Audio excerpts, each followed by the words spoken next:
Sup, dudes? We're back at the NASL. We just wrapped up Division 1 of Week 5, and I think TT1 is on the line. Yeah, I'm here. What's up, TT1? Nothing. What's up with you guys? Yeah. Have I ever told you that you sound like you're from Brooklyn? Yeah, I've heard that quite a few times. So I'm not the only one that thinks that. No. Okay. Yo, what's up, Rati? How are you, man? Not much. I'm impressed with your games, man. That was some solid PvZ. Happy birthday. Ah, thanks. Oh, kind of late, though. No, I told you I had a good birthday present for you today. Did you like it? Yeah, it was pretty good. Well, he said basically he was going to beat Zenio for me, but he phrased it a little bit different. But I cannot repeat those words. TT1. Oh, go ahead. Finish up. Have to save your image there, Payam. TT1, what the hell has happened to your PvZ? It looks so different from Week 1. Well, Week 1, that was when my semester finished, so I didn't have a lot of time to practice. So, like right now, I've been spending like about 1 or 2 months practicing, so I'm in much better shape than when I was in Week 1. Also, like, even though I won those games, my play was kind of bad, because last week I had a week off. I had a bye last week, so I didn't play that much, I didn't ladder that much.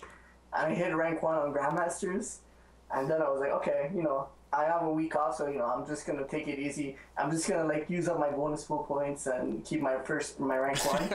So I was just using my bonus pools so I could keep my rank. That ladder anxiety. Yeah, dude. I was playing like 2 games a day, and then like when this week came around, like right, I gotta start practicing. You know, I started practicing and I was playing so fucking bad. Like it was unbelievable. But these past like 2-3 days, I mass gamed and I sort of picked up my form, but I still played really bad, especially the second game. I didn't like that. Now let's talk a little bit about all 3 maps. The first map on Antigua, it looked for a long time you were trying to win the game on 2 bases, but you did have a sick amount of probes. Was it always part of your plan to eventually fall back and wait for Colossus if you would go Hydralisk? At first, like, I know that Zenio he likes like doing Hydra Roach pushes, so my builders are kind of leaned around that, trying to hold those type of pushes off. But yeah, I wanted to take my third, but then like I was like, okay, let me push him a bit, maybe force a few units, then back off and take my third, because the only way he can defend that is with like mass roaches. And the style that I went for was like heavy upgrades with good immortal counts.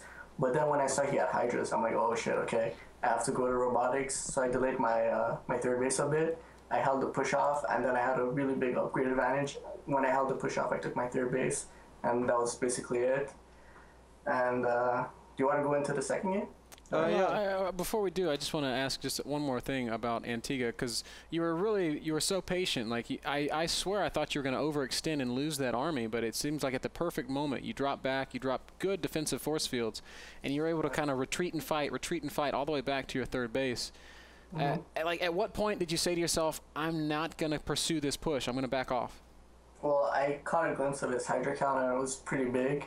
So, you know, like, you have to take whatever your opponent gives to you. At that point, and you're like, okay, if I like didn't have a lot of confidence, then maybe I would have pushed in and tried to win the game on there. But, you know, I was confident in my play, and I was like, okay, I still have a good upgrade advantage. So all I have to do is, he invested a lot into Hydras.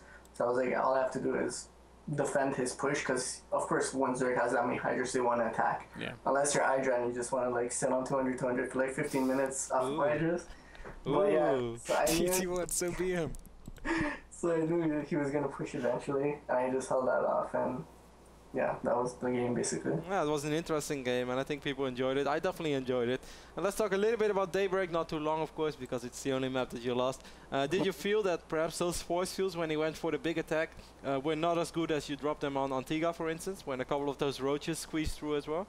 Yeah, I made 2, like build order wise, it was a really good game for me, but I made 2 big mistakes. Like, that was the first mistake, the force fields, and also I forgot to get hallucination. And you mentioned like the robotics, my Colossus was really late. If Zerg wants to do like a 200 rush push, then the Colossus is useless. You won't have it, and you won't have it fast enough to defend the push. So I should have got hallucination much faster to check what he was going for. And also like Colossus only hard counters like Hydra, basically Hydra timings. And if you want to hold like roach pushes and even muta timings and stuff like that, you have to delay your robotic spay. But that was bad on my part. Like, I forgot about hallucinations, so my Phoenix Scout was really, really late. So my robotics bay was late. I could have made up for that with good force fields, I think, and if I went back to my third base and stayed at that choke, maybe I could have defended it, but the late robotics bay hurt me a lot in that game. All right, and last but not least, let's talk shortly about Ohana, because you're giving really nice, excellent answers though. But one thing I want to talk about straight away is like, what's up with you and Pylon placements, man? How did you find these perfect spots that no Zerg apparently seems to scout?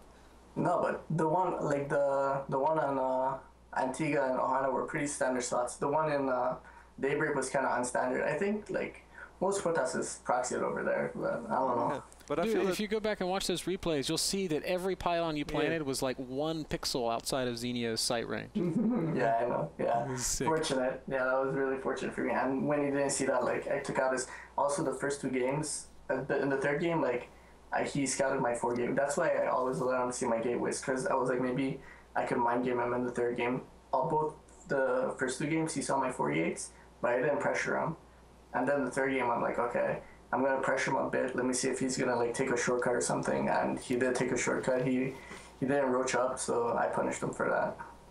Well, TT1, you've been playing absolutely great at the North American Star League. I want to congratulate you on your 3rd win, cashing them checks, taking that NASL money. You're pretty poised to make it into the playoffs, so I really hope that we see you in, I guess, Toronto this year. Yeah. Do you have any shout-outs you'd like to give before we hang up on you? Shout out to you guys, shout out to all the fans for watching, and my sponsors, Tynizer, XMG, Casper Sky, ISO, Speedlink, and Limax. Thanks, guys. Congrats, TT1. We'll see you next week for more awesome StarCraft 2. All right, have fun, guys. Bye. Peace out, buddy.